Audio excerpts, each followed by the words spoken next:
اس صورت کا جائے نزول یا موضع نزول جہاں پہ یہ صورت نازل ہوئی ہے وہ مکہ مکرمہ ہے، اور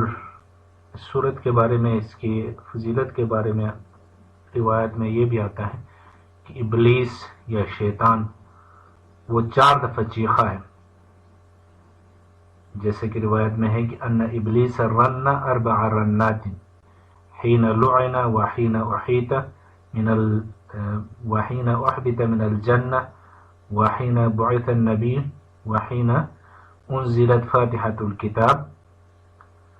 جیسا کہ ابلیس 4 مرتبہ چیخا ہے، ایک جب اس پہ لعنت کی گئی اس وقت، اور دوسرا جب جنت سے اس کو نکالا گیا، اور جب آپ صلی اللہ علیہ وسلم کو نبی بنا کر بھیجا گیا، اور چوتھی مرتبہ جب سورت فاتحہ نازل ہوئی۔ اس سورت کی آیات کی تعداد 7 ہے، اور اس سورت کے اسماء یا نام مختلف نام آئے ہیں، جس طرح کی فاتحۃ الکتاب ہے، اس کو فاتحۃ الکتاب بھی کہا گیا ہے، جیسے کہ حدیث میں بھی یہی آیا ہے کہ فاتحۃ الکتاب، اور اس کی دلیل لا صلاۃ لمن لم یقرأ بفاتحۃ الکتاب، اور دوسرا یہ ہے کہ اس صورت سے ہی قرآن کی صورتوں کی ابتدا اور افتتاح ہوئی ہے، اس وجہ سے اس کو سورہ فاتحہ کہا گیا ہے۔ اس کا دوسرا نام ام الکتاب بھی آیا ہے، جیسے کہ روایت میں ہے من صلی صلاۃ لم یقرأ فیہا بام الکتاب فہی خداج، اور اس کا تیسرا نام ام القرآن بھی ہے، اور یہ بھی بہت ساری روایت میں ام القرآن کے ساتھ اس کا نام آیا ہے، جیسے کہ صحیح مسلم میں ہے لا صلاۃ لمن لم یقرأ بام القرآن، اور چوتھا نام اس کا السبع المثانی ہے، اسی سے فاتحۃ الکتاب مراد ہے۔ نبی پاک صلی اللہ علیہ وسلم نے فرمایا وَلَقَدْ آتَيْنَاكَ سَبْعًا مِنَ الْمَثَانِي وَالْقُرْآنِ الْعَظِيمِ قال فاتحۃ الکتاب، یعنی 7 المثانی ہم نے آپ کو عطا کیا ہے، اس کی تفسیر یا تشریح آپ صلی اللہ علیہ وسلم نے فاتحۃ الکتاب سے کی ہے، اور اس کو 7 المثانی کہنے کی وجوہات بیان کی گئی ہے، جیسا کہ یہ اس امت کو خاص طور پر عطا ہوئی، اس سے پہلے کسی امت کو نہیں دی گئی، یا یہ کہ یہ بار بار ہر رکعت میں دہرائی اور پڑھی جاتی ہے، یا اسی وجہ سے، اور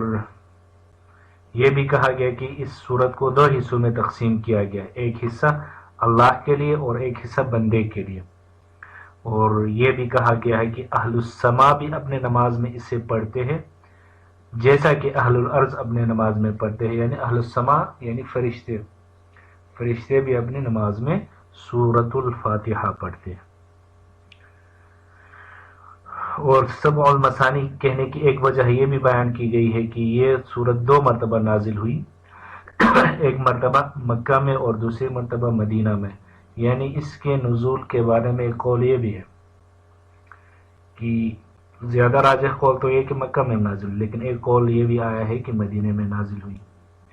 اور تیسرا قول یہ ہے کہ مکہ میں بھی نازل ہوئی پھر مدینہ میں دوسری دفعہ نازل ہوئی، تو اسی وجہ سے بھی اس کو 7 المثانی کہا گیا۔ اس کا 5واں نام ہے القرآن العظیم، جیسے کہ آپ صلی اللہ علیہ وسلم کا قول ہے 7 المثانی والقرآن العظیم الذی اوتیتہ، 7 المثانی اور قرآن العظیم کی تفسیر فاتحہ سے کی گئی،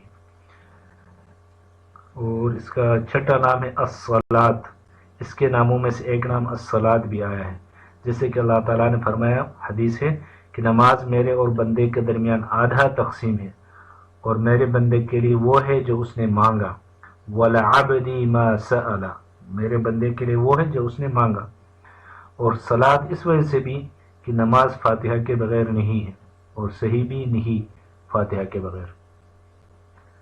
اور 7واں نام سورۃ الحمد ہے، اس کی وجہ سے